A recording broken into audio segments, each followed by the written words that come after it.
my name is Zerafina, for those of you who don't know, and I work with singers in using their stage space to connect as much emotionally with the audience as possible with the content of their songs. I did lots of research into stage fright because when I first started singing, my singing teacher actually threatened to stop teaching me if I didn't go out and do some gigs. I don't know if she would have made good on enough, but it frightened me enough to go out and do gigs. But I used to feel very, very nervous about performing. And so I've done a lot of research into some things that can help with that. Who feels nervous about performing? Everybody. And few liars, yeah. You're like, yeah, I'm fine, I love it. No, the thing I'm really passionate about is giving you tools that mean that you can make choices about your performance within your groups that mean you don't require me or anybody else to say, yes, that's a great idea, no, that's a terrible idea. And so if you all share those tools, then you can give each other feedback and say, okay, does this communicate what we need it to do? And I also want to frame it that there are probably things you're already doing which are fantastic. I'm guessing there are things you're already doing which are fantastic. And they are the seeds of things, they're just the beginnings of things that you need to grow to be bigger. And when you don't know what tools you have or what things are working or what things aren't working, you're not sure which things to grow. So I want you just to take that moment to acknowledge that you're already doing great stuff because you're all singers, you're all inspired by certain artists, and there are certain things you like because of your taste, because of your personality, because of the things that you enjoy watching. So there'll be the seeds of things, and what we're trying to do is just make sure we're watering the right ones. Pose. Has anyone heard of a power pose? No. Okay. So I'm going to get you to stand in the stance that your favourite superhero would stand in. How would they stand? So think Superman or Wonder Woman. How would they stand? Oh, we had it just a bit up the front, yeah? We have this. They wouldn't stand like this. I'm going to save the world, yeah? Not very much, yeah? So this is interesting. People are communicating to us with their bodies all the time. So, feet out, probably hands on hips. Superman might be up in the air. But again, if our green room is the toilet, people might see your hands above the toilet cubicle. So, I like a stance that's both hands on hips, and we're taking up space. So let's try that. Both hands on hips. Fantastic. Okay. And I'll talk to you about the research behind this, and we'll hold this. So you only need to hold this for 2 minutes. I do this when I have a difficult conversation on the phone, or there's something I'm really nervous about doing as well. Okay. So it helps going into your exams. There's research behind this. Is a power pose. Amy Cuddy did the research on it, a Harvard researcher. And they found that if you stand in this pose for 2 minutes, you are taking up more space. So when we're taking up more space in nature, we are, so think of a big lion roaring, we are dominant. So we are saying we're in a dominant space. And so one thing we think about this is that communicates to others, but the interesting thing that it does is it communicates to your own physiology, it communicates to your own body, and it sends messages. And this actually changes your hormones. So you are changing your hormonal balance right now. Crazy. Amazing. One of the things you're doing is it ups your testosterone, which is your sense of capacity. Like, whenever I say this, the guys are like, hey, yeah, nice. But girls do have testosterone too. Women have testosterone. And what testosterone does for us is it makes us feel capable of doing things. Yeah. So I'm going to get you hands on hips and out too. Some of you are starting to collapse down, and that actually communicates something different. So let's go for our taking up more space. Some of you might want to feel the space between your shoulder blades.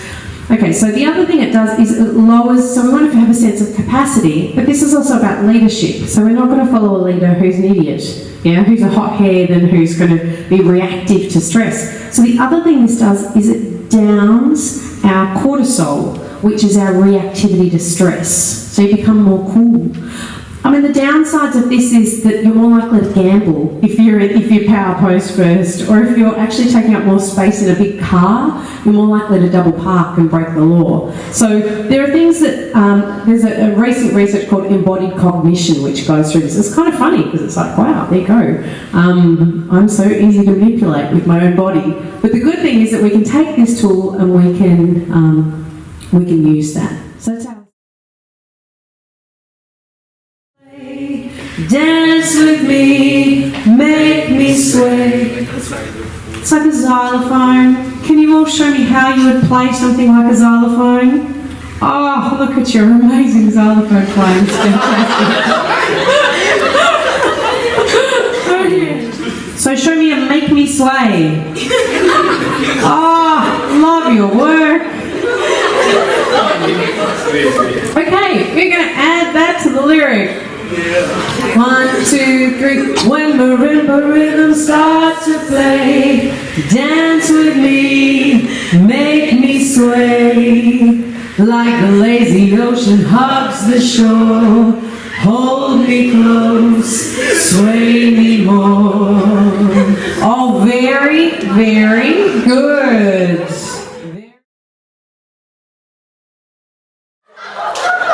Okay. You guys are amazing at taking instruction, but your competition is actually across the way, just so that you know. So you're fighting within your own group, but this is competitive singing. When marimba rhythms start to play, dance with me, make me sway. Like a lazy ocean hugs the shore, hold me close, sway me more. Because we want to get in the habit of looking at our audience and looking at who we're performing to. If we're performing only to ourselves, we're not communicating. Oh, fantastic. Give yourselves a round of applause.